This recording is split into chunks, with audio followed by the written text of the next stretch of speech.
شنو طاري؟ كاينه ازمه ديال العمال في المغرب. الشركات ديال العقار وديال الفلاحه وديال الكابلاج كيعانيو وما لقاوش الخدامه بشكل نهائي. انا سميتي الزبير الهواري ودي قناه اشنو طاري اللي كتلخص لك تعطيك اهم الاخبار ديال اليوم بلا ما تضيع وقتك. ما تنساش دير لايك وسبسكرايب ويلا بينا نبداو. الشركات ديال العقار وديال الفلاحه وديال الكابلاج ما بقاوش لاقين خدامه. دابا تخيل معايا غير في البني واحد انسان عادي ماشي معلم خصو يتخلص 250 درهم، يعني كيطلبوا اثمنه طالعين بزاف. المعلم 350 حتى ل 400 درهم في النهار. هادشي شنو غادي ينتج عليه؟ غادي ينتج عليه ارتفاع الاثمنه ديال لي زابارتمون وديال العقار بصفه عامه، يعني الخدامه ما بقاوش. المشكله هنا هو ماشي في الخدامه ما بقاوش، بلي الناس ما بقاوش بغاو يخدموا اي خدمه كيف ما كانش. الناس ما بقاوش كيخدموا خدمه ديال التماره، يعني هاد الجيل زاد اللي طالع دابا ما يخدمش في البني، ما يخدمش في الفلاحه. ودابا موسم ديال الزيتون قرب، ما غيمشيش يمشي يجني لك الزيتون، لا ما غاديش هاد الخدامه هادو كاملين، لان الاغلبيه فيهم حاصلين على دبلومات ولا شهادات وكيقلبوا على ظروف ديال الخدمه اللي تكون مناسبه للكفاءه ديالهم ولي كومبيتونس ديالهم اللي خداو من القرايه ديالهم. فسوق الشغل شنو فيه خدامي ديال 3000 درهم، فيه خدامي ديال تماره، وفيه خدامي بصاليرات طايحين بزاف. يعني الدبلومات ما موافقينش مع سوق الشغل شنو كاين فيه، والاثمنه طايحين بزاف، يعني الصاليرات طايحين بزاف. هادشي نتج عليه ازمه كبيره. الحريفيه ما كاينينش، حتى هما ما كاينينش. عندك في الكابلاج كاينه ازمه كبيره في الكابلاج، يعني بلاد ما بقاش بغا يخدم لك في الكابلاج. ولكن دابا بيني وبينكم واش كاين شي واحد دابا باقي يخدم ب 3000 درهم 100 درهم في النهار؟ دابا شنو غدير لك دابا 3000 درهم في غلاء الاسعار وغلاء المعيشه والتضخم؟ ما غدير لك حتى شي حاجه.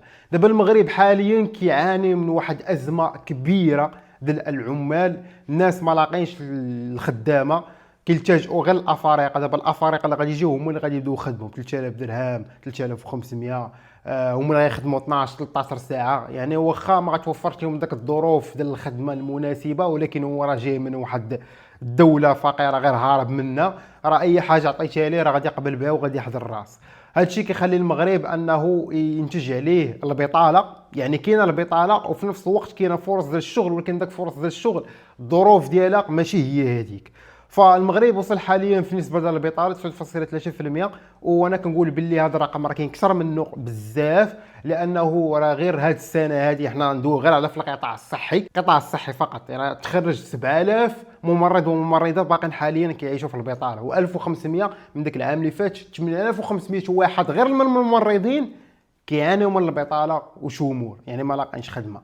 والخدمه اللي كاينه خدمه ديال التماره، خدمه اللي غير غادي تكرفص فيها راسك.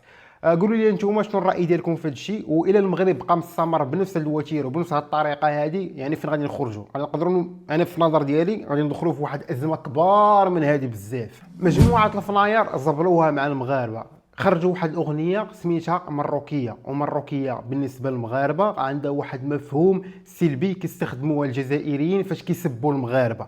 المغاربه ما عجباتهمش داك الاغنيه، قال لك هذاك العنوان ديال المروكيه ما خصوش يبقى لانه هو كيتعتبر اهانه للمغاربه. دابا المشكله فين كاين هنايا؟ ان مجموعه الفناير خرجات كتدافع على راسها، مازال خرجوا كيدافعوا على راسهم، كيخرجوا في عينيهم وقالت لك باللي لا راه مروكيه راه ما كتعنيش اننا حنا كنقصدوا اننا نسيئوا المغربيات ولا المغاربه، لا عندها دلاله ثقافه وهويه مغربيه وكذا وهادي وهادي وهادي.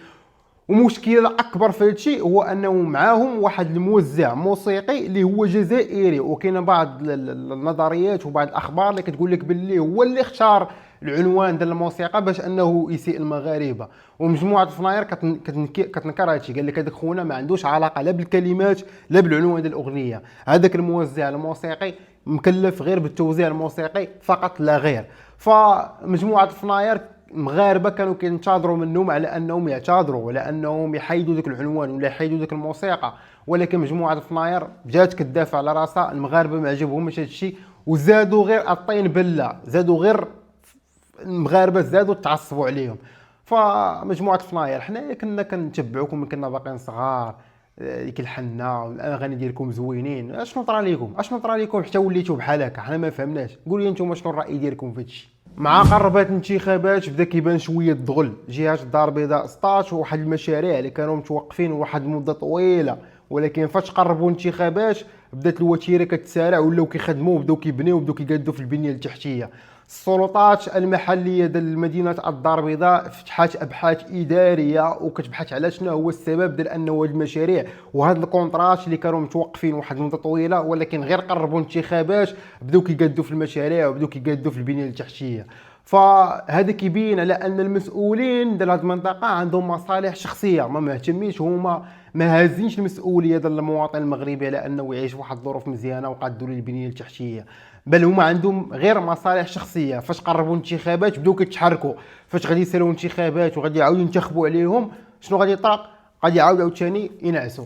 فراه مشكل هذا كنعانيو منه من المسؤولين ديال المغاربه. قولوا لي انتم شنو الراي ديالكم وشنو بان لكم في هذا الشيء؟ واحد الحاجه ما مفهوماش في السوق ديال البيض في المغرب. البيض كان حتى شي واحد ما باغيه، كان حتى شي واحد ما مسوق ليه، ولكن المغاربه تفاجئوا على ان اثمنه ديال البيض طلعات.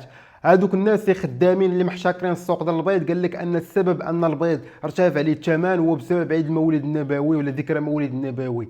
يعني البيضه بالجمله ولات كدير درهم، تخيل معايا، ولات كدير درهم في الجمله. كاينه اخبار واحده اخرى كتقول لك باللي ولاو كيصدروا البيض لموريتانيا، اخبار اخرى كتقول لك باللي كاين بعض المحتكرين اللي كيخبيو البيض باش يتحكموا في الاسعار ديال السوق.